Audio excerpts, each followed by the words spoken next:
Thank you, Mr. President.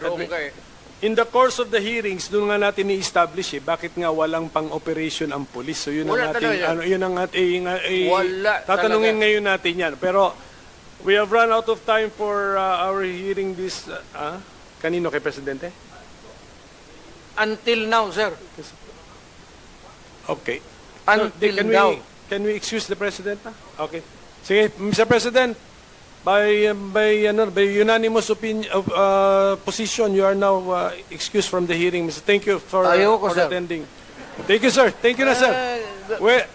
Whether you like it or not, kasi itong mga kaibigan niyo po rito, gusto na po kayong ipa-relax po, Mr. President. Ito na kasi yung forum na maybe binigyan ako ng panahon ng Panginoong Diyos na makarating dito. And I can talk publicly. Alam naman lahat ng mayors yan, kulang talaga ang suporta. Ang pulis ko, hanggang sweldo lang yan. May pag-utos, walang gasolina, walang pang-follow up. Mr. President, Mr. Chairman, I think it's majority of the members of this committee. Senator Robinson Padilla, Senator Bongo, George Stolley, even as Senator Villanueva, I would like to excuse the President from We this. suspend so that the President can... Ayaw ko kasi there are so many questions that would be left unanswered. We suspend our hearing.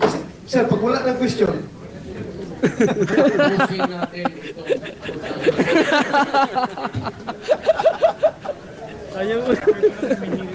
awat na, awat. Si tatay pa ang ayaw. Si tatay ang ayaw umalis. And pupuntahan sa lahat ng senador. Wala, bahala kayo sa buhay niya daw. Ayan sila. Yan, pupuntahan siya. Kinuyog na. Papatayuin na siya kahit anong... Kahit ayaw nyo raw, tatay, wala ka na magagawa. Ihilahin ka na nila. Ako mga kabayan. Thank you. Hindi kasi maraming problema.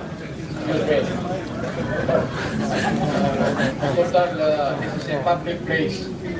Yung kailan ito ng gobyerno, ito na ako sabihin sa publiko. Maraming problema na hindi nasasagot ng putang inang gobyerno na to.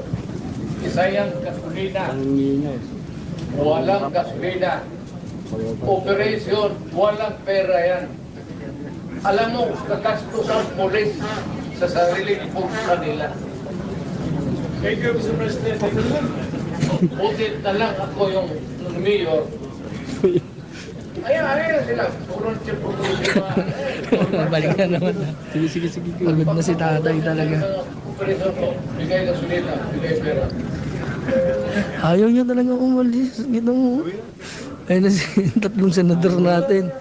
O, tapusin na lahat. Ayaw mo tatay di ko po.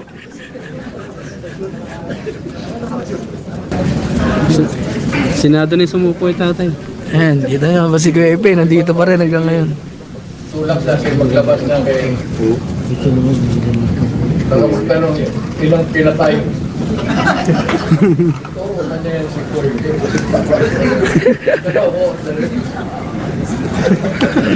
Alis natin. Magpranggaan tayo dito sa Pilipinas. Marami tayong problema sa... Kaya magulo na kasi maglalakad tayo.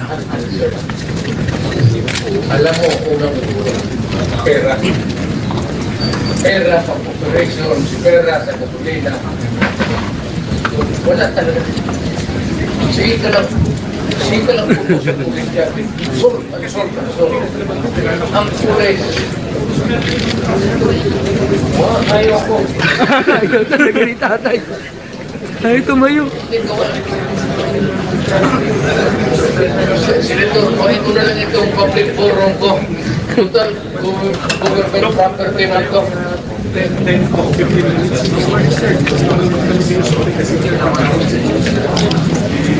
Ayaw ko.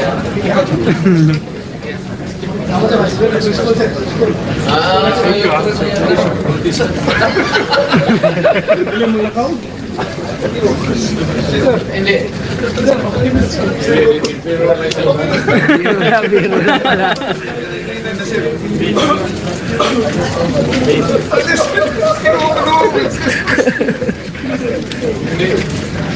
Pagbagat bagay.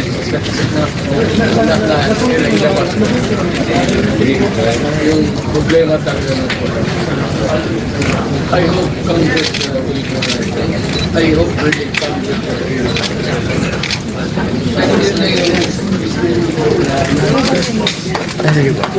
Talagang mahal pa rin ng ating mga senador si PRRD. Ang laki pa rin ng respeto nila sa ating dating Pangulo.